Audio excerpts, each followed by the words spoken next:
ओम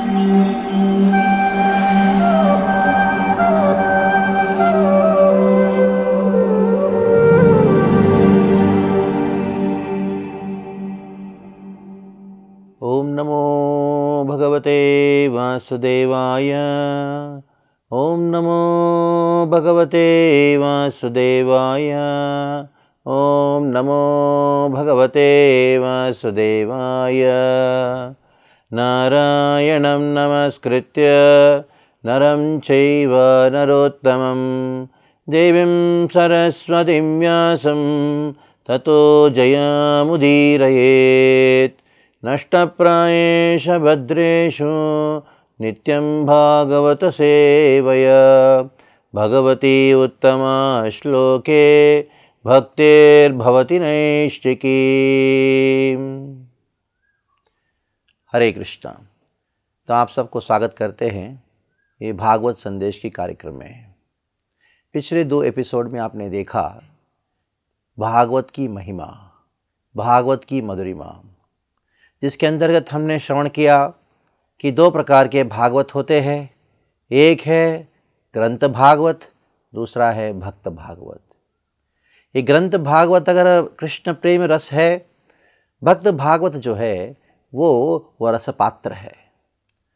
अगर रस पान करना हो हमको तो क्या करना होगा? एक पात्र के द्वारा ही हम उस रस को पान कर सकते हैं। उसी प्रकार ये भागवत के अंदर जो छुपा हुआ कृष्ण प्रेम रस को अगर हमको पान करना है, हम केवल एक भक्त का जो हृदय है, वो पात्र है, वो भक्त के हृदय से ही निकला हुआ जो शब्द है, उन शब्दों के द्वारा हम भागवत को आस्वादन कर सकते हैं। इतना ही नहीं, हमने ये भी सुना किस प्रकार भागवत महापुराण है। अन्य जो पुराण होते हैं वो केवल पुराण माने गए। शिव महापुराण नहीं कह सकते हो आप, स्कंद पुराण नहीं, महापुराण नहीं कह सकते। ये महाशब्द केवल भागवत को ही लागू होता है। क्यों? क्योंकि भागवत के अंदर 10 विषय वस्तु है, मुख्यतः आश्रय विषय वस्तु है जो है कृष्ण, और अन्य पुराणों में केवल 5 विषय वस्तु है। इतना हद तक कि अगर हमको भागवत अगर नहीं पढ़े तो वेदों का अर्थ को भी नहीं जान सकते। ये भागवत जो है हमको ये गायत्री मंत्र का भाष्य है, गायत्री मंत्र का अर्थ को समझाने वाला है। और भारतार्थ विनिर्णय, अगर महाभारत का अर्थ को भी अगर प्रकाशित करना है या जानना है, भागवत पढ़े बिना महाभारत को भी नहीं समझ सकते। ये भागवत का विशेषता है। वैसे अनेकों विशेषताओं को हमने पिछले 2 एपिसोड में सुना। अभी नरसिम्हा लीला में प्रवेश करेंगे। क्यों है नरसिम्हा लीला में प्रवेश करने की क्या आवश्यकता है? भागवत का पहला स्कंद का पहला अध्याय से शुरू कर सकते हैं। उसके अनेकों कारण हैं कि मैं नरसिम्हा लीला को पहली बार आपको पहला सुना रहा हूँ। क्यों? क्योंकि नरसिम्हदेव जो है सारे विघ्नों को नाश करने वाले हैं। विघ्ननाशक नरसिम्हदेव भगवान है।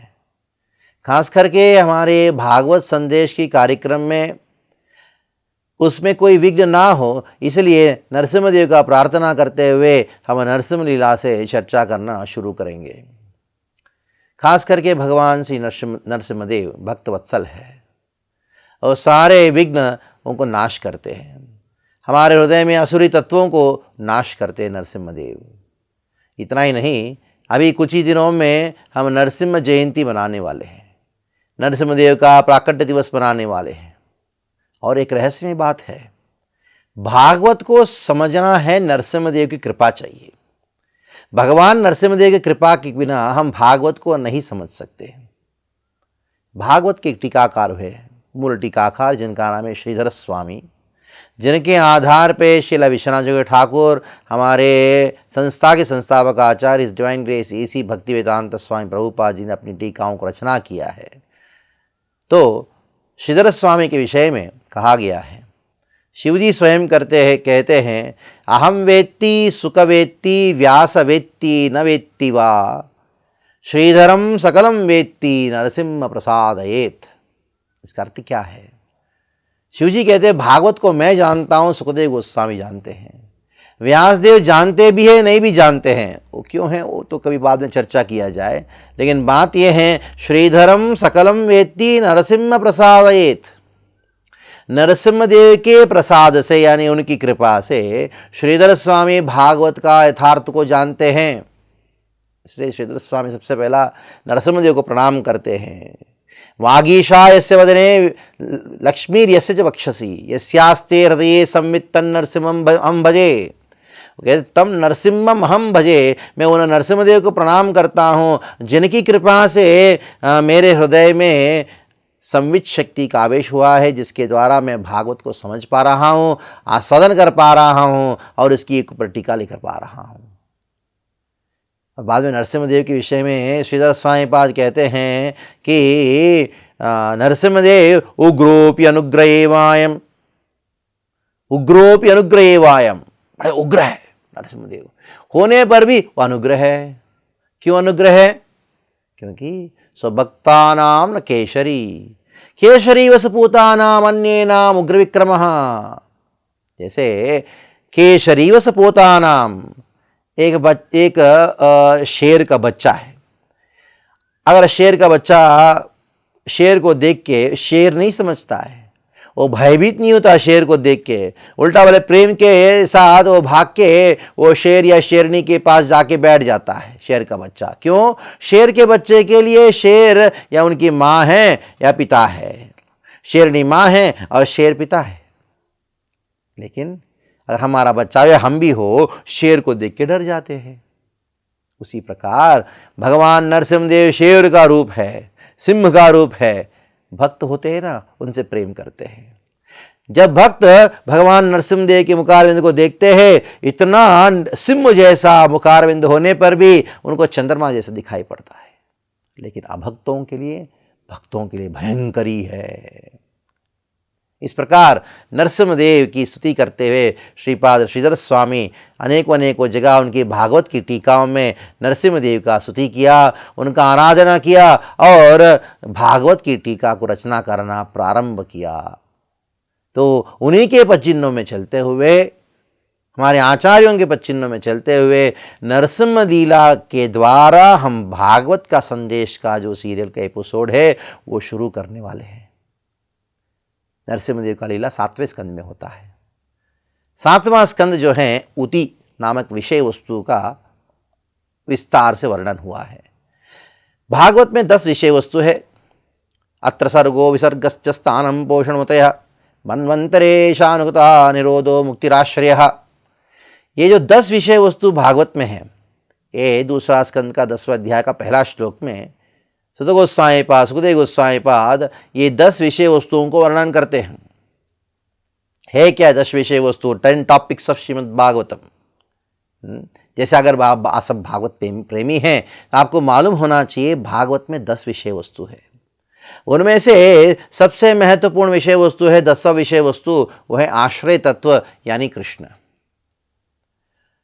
भले ही 10 के 10 विषय वस्तु सारे 12 स्कंदों में अलग अलग जगह अनेकों जगह उल्लेखन किया भी क्यों ना हो, मुख्यतः एक एक विषय वस्तु एक एक स्कंद में वर्णन हुआ है। पहला विषय वस्तु सर्ग है। वो सर्ग का वर्णन 3रे स्कंद में प्राप्त होता है। 4थे स्कंद में विसर्ग का प्राप्त होता है। सर्ग विसर्ग स्थानम ये 5वां स्कंद में प्राप्त होता है। पोषणम 6ठा स्कंद और 7वां स्कंद में ऊतयः ऊती प्राप्त होता है। ऊती का अर्थ क्या है? ऊतयः कर्म वासना, यानी वो कार्य जिसकी प्रेरणा से, वो चीज जिसकी प्रेरणा से कोई कार्य करता है उसको ऊती कहा गया है। 2 प्रकार की ऊती है। एक प्रकार का ऊती है असुरों का प्रवृत्ति, असुरों का कार्य। दूसरा प्रकार का ऊती क्या है? भक्तों का कार्य।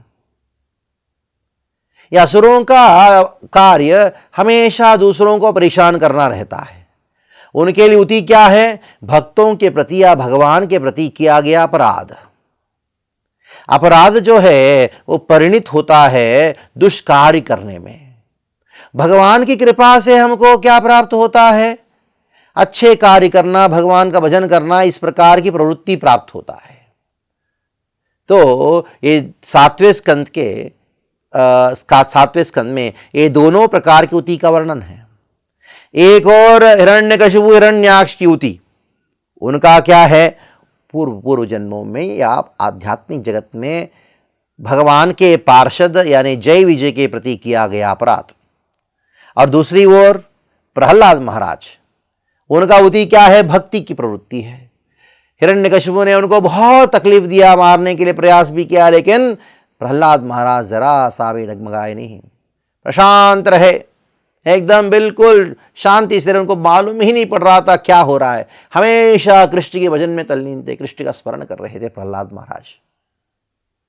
ये इस प्रकार की प्रवृत्ति कहां से आया प्रहलाद महाराज को 5 साल का बालक होने पर भी? हिरण्यकशिपु इतने 60,000 साल की तपस्या करने के बाद भी उनके अंदर असुरी प्रवृत्ति क्यों आया? अपराध की वजह से। इधर प्रहलाद महाराज को इस प्रकार की प्रवृत्ति कहां से आया? उनका पुत्र होने पर भी, असुर का पुत्र होने पर भी कहां से प्रवृत्ति आया?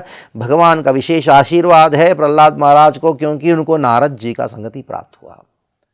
देखिए अपराध का फल कितना दुष्परिणाम की ओर लेके जाता है, और भक्तों का संगति कितना हमको महान करा देता है।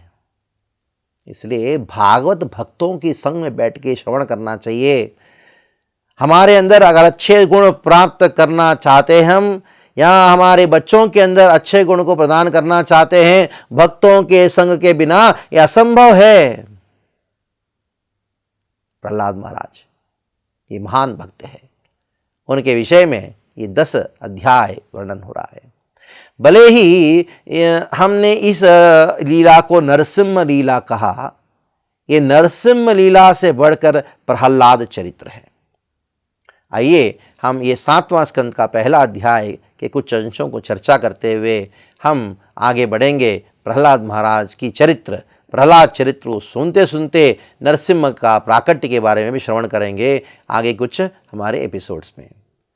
पहली बात है 7वें स्कंद का पहला श्लोक में राजोवाचा यानी परीक्षित महाराज सुखदेव गोस्वामी से प्रश्न पूछते हैं। क्यों पूछे प्रश्न?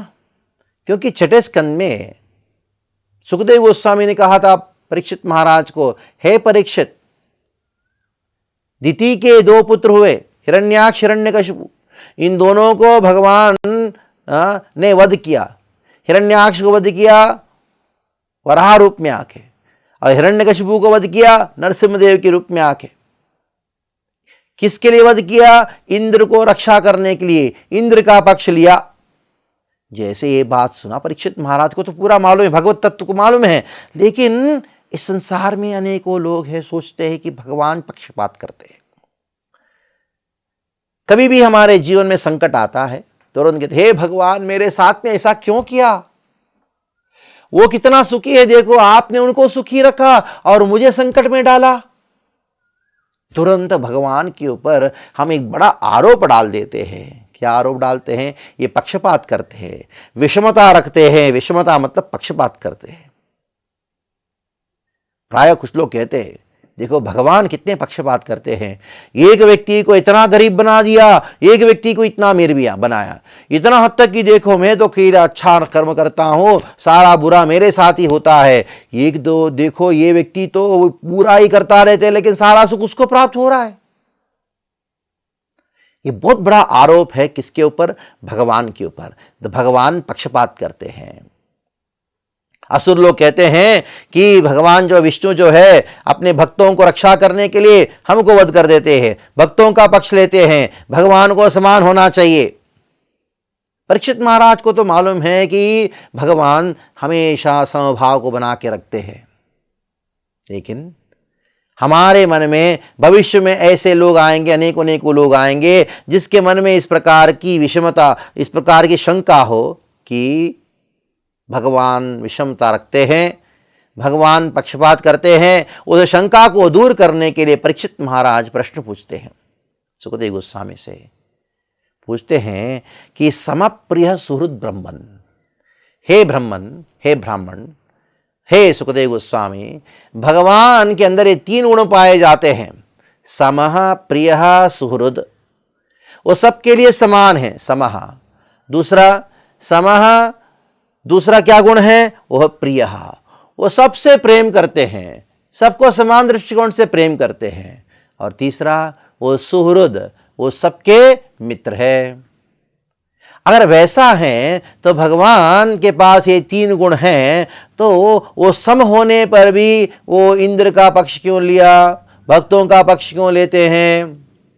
सबको प्रेम करने पर भी हमको ऐसा लगता है कि भगवान जो है वो असुरों से द्वेष करते हैं, और सबका सुहृद, सबका मित्र होने पर भी हमको ऐसा लगता है कि अपने जो इंद्र के जो दुश्मन हैं यानी असुर है, असुरों के प्रति दुश्मनी करते हैं। समप्रिय सुहृद्बन्नम भूतानाम भगवान स्वयं इंद्रस्यार्थे कथम दैत्यात्, इंद्रस्यार्थे, इंद्र के लिए, खत्म दैत्यात् विदित विषमो यथा, ऐसा लगता है कि भगवान विषमता रखते हैं, ऐसा क्यों है? परीक्षित महाराज ने आगे कहा कि भगवान को क्या चीज की आवश्यकता है? मैं एक व्यक्ति का पक्ष इसलिए लेता हूं, मैं एक साइड, एक पार्टी से लेता हूं क्योंकि मुझे उनसे कुछ फायदा है। ऐसा विचार करता हूं कि मैं इसका पक्ष लूं तो मुझे इस प्रकार का फायदा प्राप्त होगा। लेकिन भगवान वो निःश्रेयसात्मनः, उनके लिए ऐसा कौन सा चीज है जो चाहिए, क्योंकि सब कुछ उनके पास है, सारा आनंद को अनुभव कर रहे हैं, क्योंकि आनंद घन है, आनंद के सागर है। उनको कौन सा चीज है किस व्यक्ति से प्राप्त करना, क्योंकि हर चीज उनको पहले से प्राप्त है। इसके लिए अगर क्या जरूरत था उनको देवताओं को पक्ष लेने की? दूसरा बात, दैत्यों से उन्होंने दुश्मनी किया, असुरों से दुश्मनी किया। भगवान ने, कृष्ण ने असुरों से दुश्मनी क्यों किया? दुश्मनी वही व्यक्ति करता है जो रजोगुण और तमोगुण में रहता है। असलियत में हम किसी के साथ दुश्मनी करते हैं या किसी के साथ ईर्ष्या करते हैं, द्वेष करते हैं, इसका कारण एकमात्र है हमारे अंदर रजोगुण, तमोगुण ही एकमात्र कारण है। और भगवान कौन है? वो अगुण है, यानी गुणों से परे है, उनके अंदर तीनों गुण नहीं है। तो वैसे भगवान को हृदय में द्वेष है करके कैसे, द्वेष क्यों उत्पन्न हुआ? द्वेष है करके पता लग रहा है क्यों? तो ये अपनी प्रश्न को और मजबूत कर रहे हैं। पहले उन्होंने कहा भगवान जो है सम, प्रिय, सुहृद, ब्रह्मन, 3 गुण है भगवान में। आगे कहते हैं भगवान को कोई चीज को प्राप्त नहीं करना है तो देवताओं के पक्ष क्यों लिया? और भगवान तो तीनों गुणों से परे होने पर भी उन्होंने किसी से द्वेष क्यों किया? रजस तमो भावना में है, ऐसा प्रतीत होता है।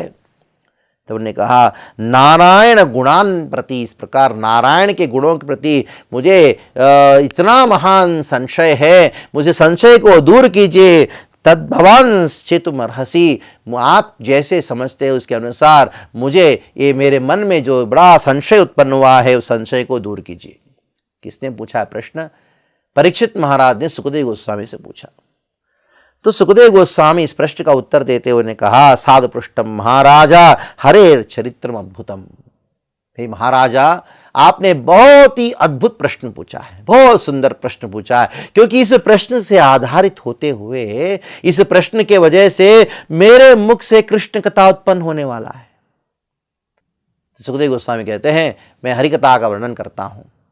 तो सुखदेव गोस्वामी कहने लगे परीक्षित महाराज को, हे परीक्षित, ये सही बात है कि भगवान पक्षपात करते हैं करके लग रहा है, लेकिन करते नहीं है। भगवान सबके लिए समान है, सबसे प्रेम करते हैं, भगवान जो है सबके मित्र है, लेकिन फिर भी हमारी वजह से कुछ लोगों को लगता है भगवान मेरे मित्र हैं, कुछ लोगों को लगता है भगवान मेरे दुश्मन हैं, कुछ लोगों को लगता है भगवान से कुछ लेना देना नहीं है। उदाहरण देते, बहुत सुंदर उदाहरण देते हैं, ध्यान से सुनिएगा। उदाहरण है सूर्य। सूर्य सबके लिए समान है, सभी को सूर्य उतना रोशनी प्रकाशित करते हैं। ऐसा नहीं कि एक को सूर्य जो है ज्यादा रोशनी देते हैं, एक को कम गर्मी देते हैं, एक को ज्यादा गर्मी देते हैं, ऐसा कुछ नहीं है। सूर्य सबके लिए समान है, लेकिन एक अच्छे सज्जन व्यक्ति के लिए सूर्य मित्र है, क्योंकि सूर्य की वजह से अनेकों कार्य कर सकता है, प्रकाश की वजह से बाहर जा सकता है, क्योंकि अंधेरे रात के समय कुछ कर नहीं सकता। जैसे सूर्य का उदय होता है, हर व्यक्ति, सज्जन व्यक्ति अपना अपना काम कर सकता है, लेकिन एक चोर के लिए सूर्य दुश्मन है, क्योंकि रात के समय चोर चोरी करने आता है, जैसे सूर्योदय होता है तो चोर पकड़ा जाता है। और एक अंधे व्यक्ति के लिए सूर्य कौन है? सूर्य कोई मतलब नहीं उनका। सूर्य उदय हो ना हो कुछ फर्क नहीं पड़ता अंधे व्यक्ति के लिए, लेकिन सूर्य अंधे व्यक्ति के लिए भी, चोर के लिए भी या अच्छे व्यक्ति के लिए, तीनों के लिए समान ताप, समान प्रकार के प्रकाश प्रदान करते हैं। लेकिन अंतर किस में है? अंतर सूर्य की वजह से नहीं है, भेद हमारे दृष्टिकोण में भेद है, हमारे भावनाओं में भेद है। इसकी वजह से ऐसा लगता है कि भगवान भेद करते हैं। भगवान के अंदर कोई भेदभाव नहीं है, भगवान सबके लिए समान है। हमारी दृष्टिकोण में, अलग अलग लोगों की दृष्टिकोण में, उनकी भावनाओं की वजह से भगवान में भेद है करके दिखाई पड़ता है। जैसे आगे बढ़े और एक उदाहरण, बारिश तो समान बारिश हर जगह, बादल जो है समान बारिश गिराता है। कहां कहां? एक सारवान जमीन है, उसके अंदर जब बारिश होता है तो सुंदर फसल उगता है, और वही बारिश जब पत्थर के ऊपर गिरता है उधर से कुछ नहीं उगता है। और वही बारिश समुद्र में गिरता है, जो मीठा पानी बारिश का जो खारा भी हो जाता है। अब देखिए, बादल सबके लिए समान है, सभी जगह उसी प्रकार का पानी बरसाया, लेकिन जिस प्रकार का जमीन है उस प्रकार का परिणाम। उसी प्रकार भगवान सबके समान है, सबके ऊपर समान कृपा बरसाते हैं, लेकिन एक भक्त उस कृपा का फायदा लेके भक्ति को उदय करता है। एक असुर उसी कृपा को वो सोचता है कि मेरे प्रति दुश्मनी है, और एक साधारण व्यक्ति, नास्तिक व्यक्ति जो है वो उनको फर्क नहीं पड़ता है। इसलिए भगवान सबके लिए समान है। इस कथा को या इस सिद्धांत को पुष्ट करने के लिए सुखदेव गोस्वामी परीक्षित महाराज को कहते, हे परीक्षित महाराज, तुमने जो प्रश्न पूछा ना, वही प्रश्न राजसूय सभा में युधिष्ठिर महाराज ने नारद जी से पूछा। तो सुखदेव गोस्वामी युधिष्ठिर नारद का संवाद हमको सुनाते हैं, जिसके अंदर नरसिंह लीला प्रकट होता है। किस बात को पुष्ट करने के लिए? ये बात को पुष्ट करने के लिए भगवान सबके लिए समान है। राजसूय सभा था, और राजसूय सभा में एक बहुत अद्भुत घटना हुई। उस अद्भुत घटना को देख के केवल युधिष्ठिर ही नहीं, अनेकों राजागण, अनेकों ऋषि थे, सब लोग आश्चर्यचकित हो गए थे। क्या है वो अद्भुत घटना? उस अद्भुत घटना के ऊपर आधारित होकर क्या प्रश्न पूछे युधिष्ठिर महाराज ने, और उस प्रश्न का युधिष्ठिर नारद जी ने कैसे उत्तर देते हुए नरसिंह लीला को प्रकाशित किया, प्रहलाद चरित्र को प्रकाशित किया, उसको हम सुनेंगे हमारे अगले एपिसोड में। हरे कृष्णा। ग्रंथराज श्रीमद् भागवतम की जय, श्रील प्रभुपाद की जय।